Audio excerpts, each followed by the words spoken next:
today is the world-class designer and the founder of the international brand BORA AKSU, Mr. BORA AKSU. Welcome.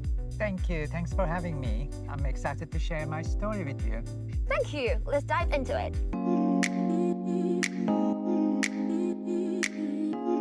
BORA, I know you spent your childhood collecting dolls and drawing illustrations of females. It's quite unusual for boys. Have you ever questioned yourself for being different? No, actually, like when I was growing up, I think like all the women around me was quite strong characters, like my mom, my auntie, my grandmother. I was actually drawing them, like because they were kind of such strong women with such strong identities. So it was, yes, I knew I was always different and I was into different things, but that never bothered me. Well, it sounds like your childhood experience has impacted a lot on your design style now. Yes, Kim, completely. For example, like I grew up with all these kind of hand crochets because my mom, even she was a doctor, she was kind of creating her own outfits and she knew how to do crochet really well. I know you also feature some crochet in your latest collection. Can you show me? Of course. Let's go and have a look at the collection up close. Let's go. It became part of my design language in a sense that my mom's crochet pieces appeared on my first collections even, and now like crochet is still, as you've seen in the dresses, even the one you're wearing, crochets are a big part of what I'm doing because it's very personal, very close to home, and I like bringing that home feeling to my designs. You're actually pretty fortunate. You were born to a decent family, you went to a top school, and your first fashion show was even rated by The Guardian as the top 5. You were starting very high in your career. How did you keep motivating yourself? You start, as you say, you start from quite high with so much attention, and you need to keep doing it. The thing with fashion, it's amazing and it sounds like great, and I'm really super blessed to be able to do what I love doing. But on the other hand, you have to follow this calendar. Like we have fashion weeks, we have right after fashion weeks, we have time to meet with buyers. In our sense, we have stores. We need to design like a much bigger collection for the stores.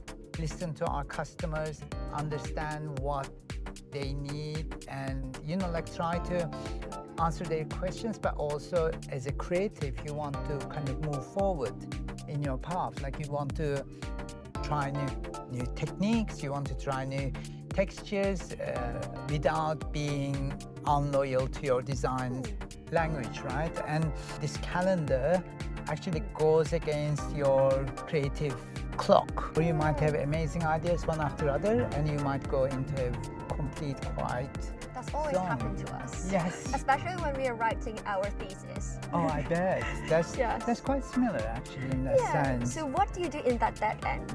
There's like an excitement. You need to create something and you need to create a new story, but you need to be loyal to yourself. Is kind of like a challenge to me, and I like keep doing it. I go to cities like with my team, new cities, discover new muses and search them like really deep. We talked about it earlier. I think it's so easy to do research now, like through internet and online. You could just type a couple of words and then suddenly you have the whole thing.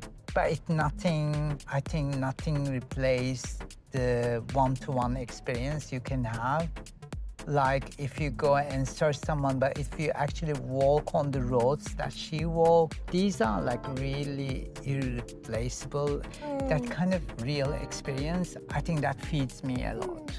It's like you're experiencing her emotions at that moment, Exactly. rather than reading a book about her. Exactly, like, and I kind of love that. That's the challenge because most of my muses like lived in the past in different cities. So it could be in complete different eras, different decades, different centuries even. So the more you actually stay close to their environment, you get a sense more and you get like that kind of feeling more. You kind of connect with these muses from far, far away, and then being in the same place at that time, like kind of make you connected with that person. I don't know if this makes sense. Sorry, I'm just going I a bit know that like magical feeling. It's like connecting you with a person in the past. Yeah, exactly it is. So when you design, let's say a dress, it's not just a dress anymore. You know, it's got a story, because then I thought about, okay, if she went to a ball, this is what she wore, or when she was working on a painting, this is what she would wear. You know, like it's so much easier to kind of understand her world, and that makes the stories and collections, I think, so much deeper.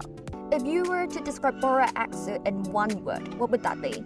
Embracing that imperfection, even though the things that you see, oh, that looks like a perfect dress or a princess dress, it really is not, because there's such imperfection in these dresses, which I believe is where the true beauty lies. You know, like we all strive to be perfect, but there's no such thing as perfect, because we're all humans, and then humans, we are perfect because we are imperfect. And then I think this is my brand, I think, embraces that imperfection and searching the beauty in that imperfection. I think my design signature has that sort of rawness, beauty in it, and I hope I will keep it that way as well. Like, I like that kind of handmade approach, which is kind of make things also imperfect, because handmade things never symmetrical, which I believe is beautiful, and that's why I always bring this kind of handwork into my designs and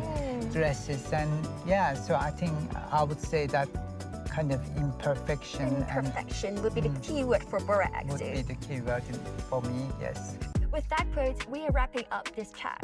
Hope you enjoy your time in Hong Kong, and we are looking forward to your new collection in the next season. Oh, thank you so much, Kim. I really enjoyed this chat, and I'm looking forward to see you at my show in September or in February. Really? Yes, of Really? course, Am I yes. invited? You are invited as one of my VIP ladies. Wow, my pleasure. I'll see you in London then. Looking forward.